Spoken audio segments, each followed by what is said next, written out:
Assalamualaikum warahmatullahi wabarakatuh. Sebenarnya saya sudah sangat lama kepingin membuat konten seperti ini, entah ini yang namanya podcast atau apapun ini namanya, saya sudah lama kepingin membuat seperti ini. Tapi karena suatu hal, saya waktu itu masih sakit bel palsi ya, jadi saya urungkan niat saya untuk membuat konten seperti ini. Nah, di sini walaupun saya tidak ingin membahas panjang lebar ya tentang apa itu bel palsi, tetapi saya ingin berbagi informasi ke teman-teman. Bel palsi itu sendiri merupakan penyakit kelumpuhan saraf pada wajah. Nah, yang saya cerita saat ini itu berada di wajah saya sebelah kiri. Jadi di sebelah kiri ini dulunya kaku dan sampai saat ini alis itu yang sebelah kiri belum bisa mengangkat seperti yang sebelah kanan.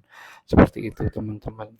Dan ini secara garis besar, masalah utamanya adalah angin.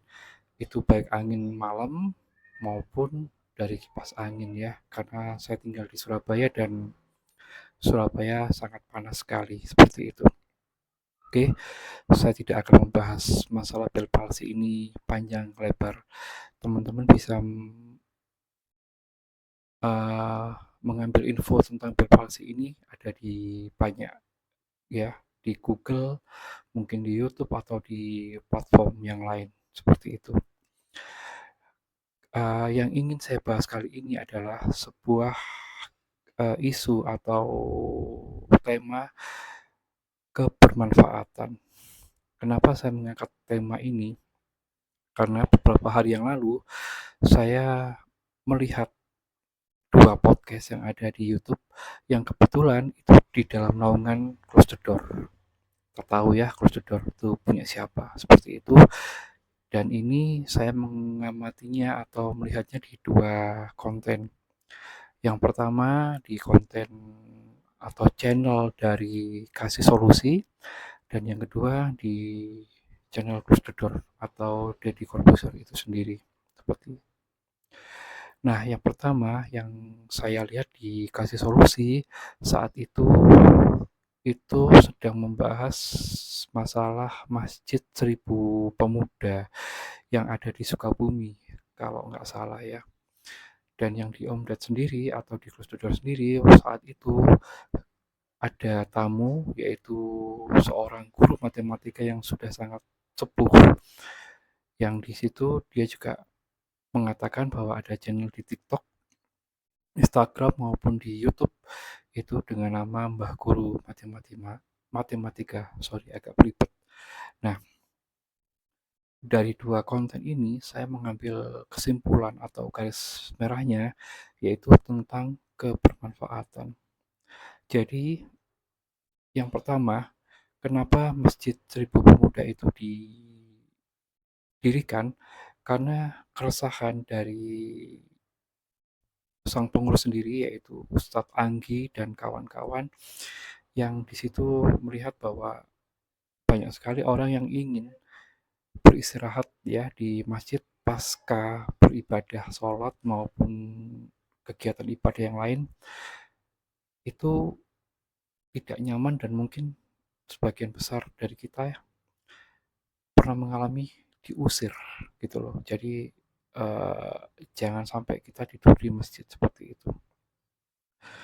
Tetapi di Masjid Seribu Pemuda ini itu malah difasilitasi dengan adanya bantal, dan di luar masjid sendiri itu malah ada kayak semacam coffee shop ya.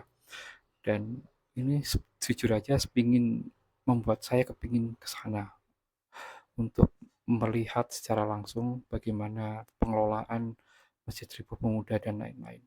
Ini kan suatu bentuk kebermanfaatan ya.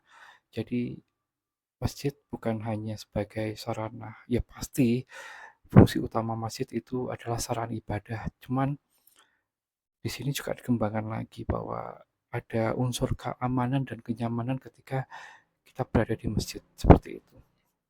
Dan yang kedua, yang di Close the Door sendiri itu kan mengangkat atau mengundang tamu seorang guru matematika yang sudah sepuh yang tadi saya bahas bahwa di situ juga dijelaskan ada di channel YouTube, TikTok maupun Instagram seperti itu. Jadi beliau ini atau guru matematika ini sendiri kalau nggak salah usianya sudah sekitar 78, ya mendekati 80 tahun lah ya, itu masih aktif mengajar melalui platform-platform digital, dan itu kan membuat sebuah kebermanfaatan. Jadi ilmu beliau ditransfer tidak secara langsung tetapi melalui platform digital, dan orang yang menonton itu bisa apa ya, melihat triks dari matematika itu sendiri seperti itu yang diajarkan oleh Mbah Guru Matematika seperti itu. Dan ini menurut saya suatu kebanggaan ya, bahwa di Indonesia masih ada konten kreator yang memperhatikan masalah pendidikan seperti itu. Coach sendiri di satu waktu juga memperhatikan masalah itu. Terus juga ada channel kasih solusi yang melingkupi pendidikan bisnis dan yang lain-lain seperti itu. Dan saya sadar bahwa mungkin saya sebagai konten kreator yang masih awal lagi untuk berusaha seperti mereka, ini pun juga perlu waktu untuk channel ini bisa diangkat, mengangkat ke permukaan sehingga juga memberikan dampak atau kebermanfaatan buat yang melihat atau menonton channel ini seperti itu teman-teman. Jadi ya saya kepingin berbagi lah, berbagi pengalaman, berbagi apapun yang bisa saya share ke teman-teman. Mungkin juga suatu saat nanti saya, jika memang konten ini bisa naik dan ada respon, mungkin teman-teman ingin berbagi cerita di sini, saya sangat senang. Tetapi untuk saat ini saya akan berbagi cerita, berbagi pengalaman, baik yang saya alami sendiri maupun yang saya lihat dari channel atau konten lain yang mungkin akan saya bagikan di sini secara storytelling atau apapun itu namanya. Mungkin untuk yang episode kali ini saya cukupkan sampai di sini dulu. Ya, semoga saya bisa istiqomah atau secara konsisten bisa membuat konten-konten seperti ini. Walaupun saya sadar bahwa konten pendidikan itu bakal lama naiknya, tapi nggak apa-apa, saya ingin berbagi aja kebermanfaatan ini. Apa yang saya tahu, apa yang bisa saya bagikan, insya Allah akan saya bagikan. Ya demikian konten kali ini. Assalamualaikum warahmatullahi wabarakatuh.